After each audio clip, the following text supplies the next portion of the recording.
I'm Whitney McCabe here at Hangar 30, a marketing agency for real-world apps language arts.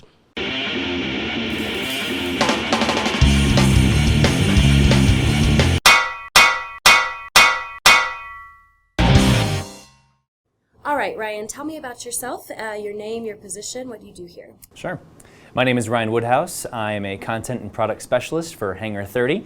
We are a digital marketing agency, or content producers, if you will, for primarily clients within the Department of Defense. So we service a lot of clients within, like programs within the Air Force or the Air National Guard, for example. So what is a content and product specialist? Primarily, I write a lot of content, everything from long-form blog posts all the way down to 140 characters in a tweet on behalf of our clients and our individual programs. As far as the product specialist part, I typically will be in charge of coming up with enhancements to our programs and pitching our clients on either new products or ways we could change products on their behalf to make them more effective and things like that. Tell me about your day. When does it start? What do you do? What's the process? I get in around 7, which is way too early, but that's when I start my day. Then I typically work into my day. I can't just immediately start and hit the ground running. That's why I do, say, brain exercises, or I'll watch a TED Talk when I first get into the office,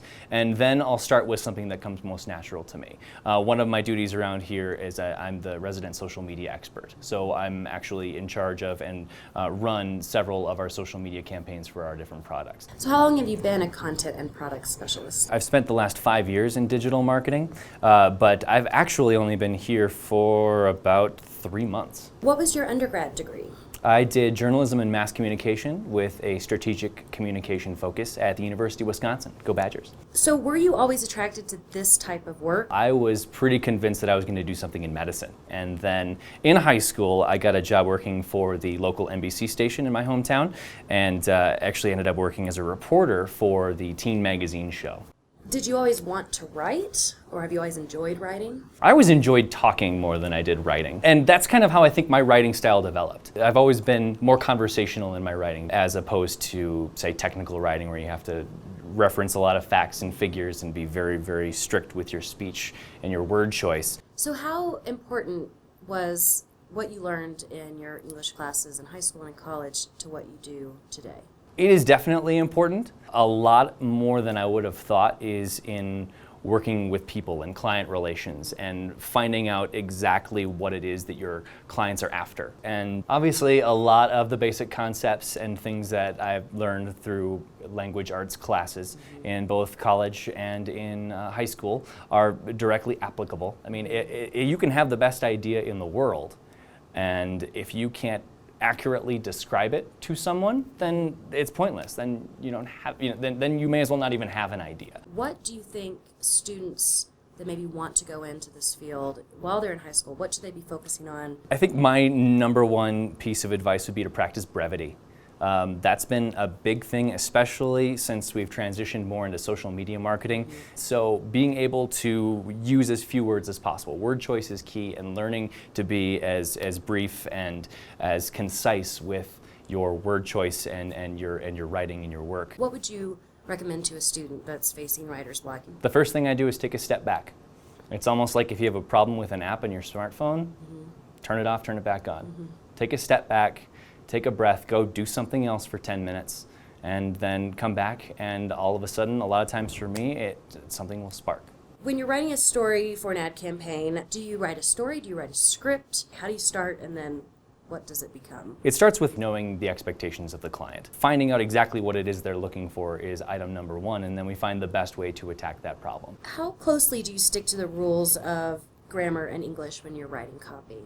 It does depend a lot based on the medium that you're using. If this is a social media campaign, obviously it's going to be much more conversational. You're not going to follow as many rules. You still have to follow a lot of punctuation and grammar rules just to get the point across and make it easily understandable. Has texting affected your industry? I don't think texting has changed enough of our understanding of the English language that we have to write specifically for texting, but you do have to take it into account.